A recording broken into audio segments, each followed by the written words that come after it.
The objective of this lesson is to model multiplication of a fraction by a whole number using a number line. This lesson builds on a previous lesson where students learned how to find a multiple of a non-unit fraction using area models. In this lesson, students will be able to describe how to identify fraction multiples on a number line. Let's find a Cuisenaire rod that has an even number of units. If we start with 2 units, then we know the red rod has an even number of units. If we start with 4 units, then we also know the purple rod has an even number of units. If we add 2 more units, that's 6 units, then we know the dark green rod has an even number of units. If we take the red rod, then one white block represents 1/2. If we take 8 of these 1/2 value blocks, what addition and multiplication equation can we write to represent the total number of 1/2s? This addition equation shows 1/2 plus 1/2 plus 1/2 plus 1/2 plus 1/2 plus 1/2 plus 1/2 plus 1/2, which equals 8 1/2s. Or we can write this as 8 groups of 1/2, or 8 times 1/2 equals 8 halves. If we take 6 of these, what addition and multiplication equation can we write to find the total number of 1/2s?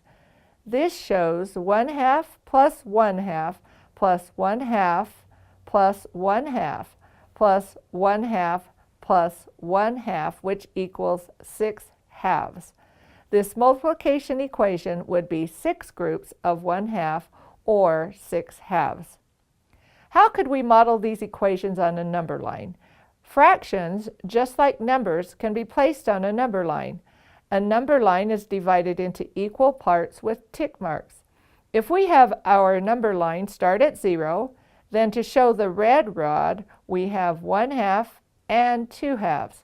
Once the denominator and numerator are the same, like 2 over 2 or 2 halves, we have found the whole, so this also can be named 1.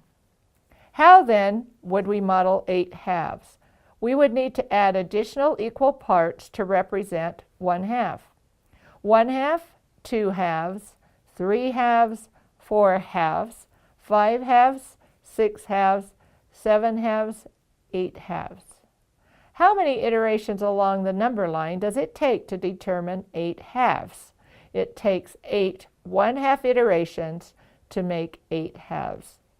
We can see that 8 halves is the same as 8 groups of 1/2 and has the same number of multiples of half that is used to create the fraction 8 halves. What do you think the first 5 multiples of the fraction 1/8 would be?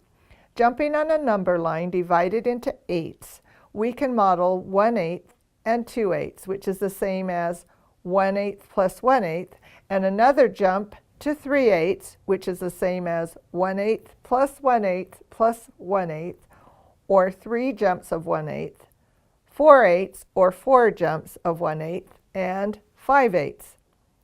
Let's look at one more example using a non-unit fraction. If we use the purple rod as the whole, how could we model 3/4?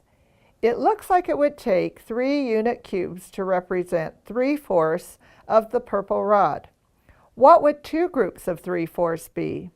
That would be another 3 unit cubes. What would 3 groups be? We would need to add another 3 unit cubes. How could we show the first 5 multiples of 3/4? We add 2 more sets of unit cubes to make 5 sets of 3/4. Now let's show how to represent this on a number line. Since we are working with 1/4, we need to have the tick marks on our number line also represent 1/4. Starting at 0, our first jump, or multiple, takes us to 3/4. The next jump takes us another 3/4, or 6/4. Another jump takes us to 9/4. The fourth multiple takes us to 12/4, and the fifth multiple takes us to 15/4. We can represent our jumps as 3/4 plus 3/4 plus 3/4 plus 3/4 plus 3/4. To show a multiplication equation, it would be 5 groups of 3/4, or 5 times 3/4 equals 15/4. Students will continue to find multiples on a number line for both unit fractions and non-unit fractions. The objective of this lesson was to model multiplication of a fraction by a whole number using a number line. We met this objective by using Cuisenaire rods to model fractional parts and then partitioning a number line to show these fractional parts. Students then showed multiples of these fractions making jumps along number lines.